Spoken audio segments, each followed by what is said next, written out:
Welcome to Therapy in the Great Outdoors, the podcast where we explore the business and practice of nature-based pediatric therapy of all kinds. If you're an outdoor-loving pediatric practitioner in the fields of occupational, physical, or speech therapy, social work, or mental health, this podcast will help you start and grow a successful nature-based practice or program. I am the ever honest, always 100% real, you'll hear it all on this podcast, Dr. Laura Park Figueroa. I'm a pediatric OT with over 20 years of experience, and I run a thriving nature-based practice with profitable locations in 2 different states and multi-six figures in revenue. I also host the free online community at therapyinthegreatoutdoors.com to help you pursue your nature-based therapy dreams too. Are you ready to take action on those dreams? Let's jump in. Welcome back, friends, to our little series on money and pricing. So I found I had so much to say on this that I needed to break it into multiple episodes. If you have not listened to the episodes before this, I talked about how to make your first $1,000 in nature-based therapy work. Then we had an episode on how to price your nature-based services, things to think about when you're first pricing. Then we talked about the mindset shift you need in order to raise your prices once you've been going for a little bit of time in your practice. And today I'm going to talk about the psychology of pricing. And this is a topic that fascinated me when I first found out about it. And so I thought I would share some of my takeaways with you all here. Before we dive in, if you haven't listened to the previous episodes, you may not know, but these episodes are actually repurposed from my old podcast, which was called Mind Your OT Business. And I'm focusing on business topics here on the Therapy in the Great Outdoors podcast for the month of November, because I want us to start thinking about the next year in our practices and planning and thinking about making changes to things. I had these great episodes from my old podcast, so I'm recording the intro and then sharing the episodes with you all. Now, what I do need to say is I have edited them and taken out things that aren't relevant anymore, but the website that I am going to mention on this podcast episode in particular about the psychology of pricing is from Nick Kolenda. He is a marketing psychologist and he has a ton of helpful. I would highly recommend going to his website if you're running a business and just seeing everything he has there, because it has expanded so much beyond the psychology of pricing since I first recorded this episode way back when. I don't even know. I think it was probably 2018 or 2019 when I recorded this originally. None of the psychology of pricing has changed. It's all still very fascinating to me. However, if you go to his website, it might not look exactly how I describe it in this episode because there's a lot of other information there for you. And he actually has changed the website address of his website. The new address is kolenda.io, KOLENDA.io. So you can go over there and check it out for yourself. If you're running a business, there is loads of marketing content there that you can go down all the different rabbit holes if you are interested in that topic like I am. With that little caveat, here are my thoughts and takeaways on the psychology of pricing to help you in your nature-based practice. I'm going to just dive into what I call the psychology of pricing. Now, well, actually, it's not my statement. I actually borrowed it from Nick Kolenda. He is a psychologist and marketer, and his whole website talks about the psychology of pricing. Pricing psychology simply means presenting your prices in a way that is most psychologically pleasing to the potential customer, which then increases the chance of you getting them to pay you for your product or service.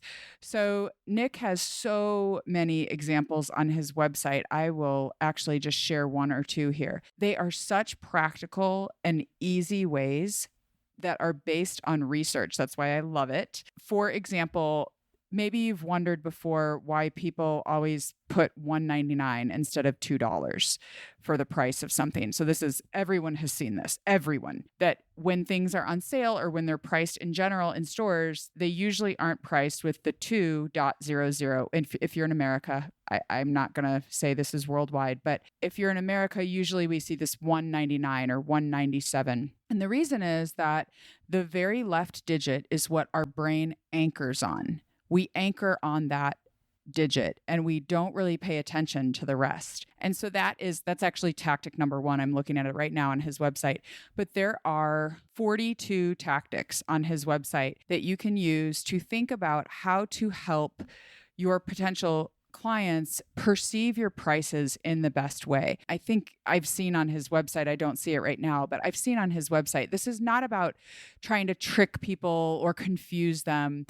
It is about understanding how the human brain works. And as therapists, I think it's really interesting to consider the psychology of how we do marketing, because we know that the brain works in mysterious ways.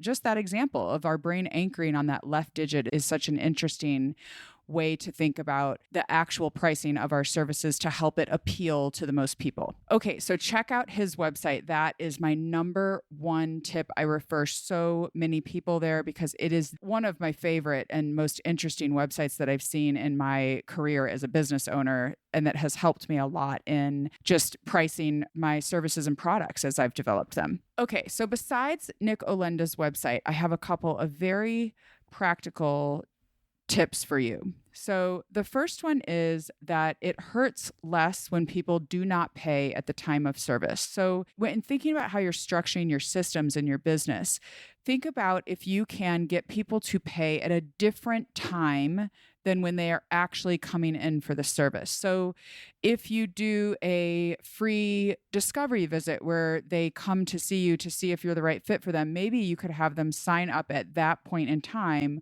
for a package of services, which I'm going to talk about in the next episode I'm doing on pricing, for a package of services so that then they're not paying every time they come in. There is a sense of loss that we feel when we pay for something. And this is the psychology of pricing. Like when we give our money away, there's a sense of loss that we psychologically feel. And so it hurts less for our clients psychologically when they don't pay at the time of service. So think about creating systems so that you can charge them at a different time than the time of service. Now, ideally, you're charging them even before that service happens so that they have the tough part out of the way and they can just enjoy the services or products you're giving them. Now, on the flip side of that, which is my second tip, don't leave time for buyer's remorse. So because we feel that sense of loss when we pay for something, you need to offer value right away. So that could even be something as simple as sending an email to reassure them that they made the right choice with some valuable information in it, or something that is going to make them really excited to work with you. Our clients read our energy. And if you are excited and you are reaching out to them, reassuring them, offering value right away, right after they've paid for the service, that gets them excited to work with you.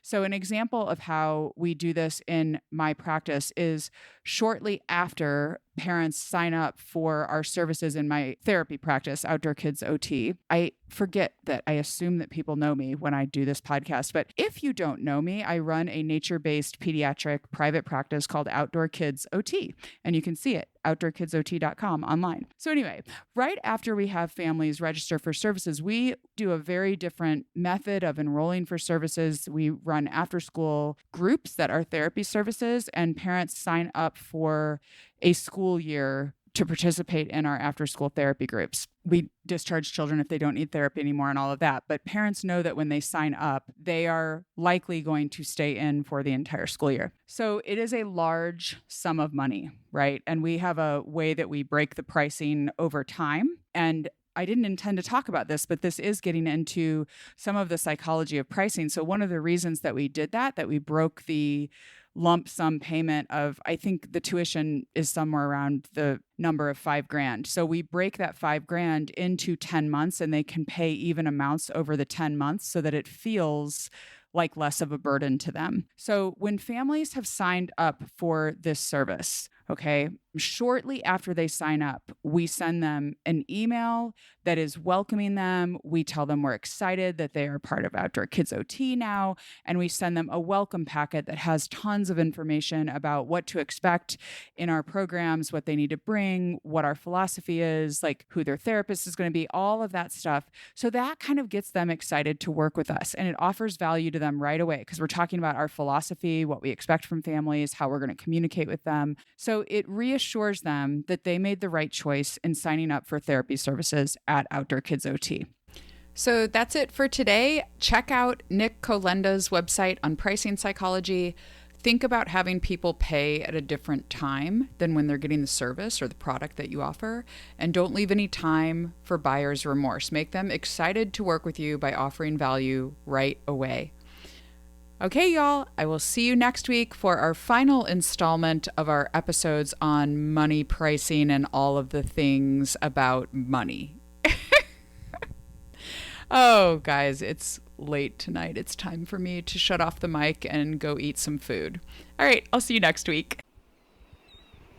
Hey, before you go, if this podcast has helped you in your nature-based work, will you take 1 minute to leave a 5-star review for the podcast wherever you're listening right now?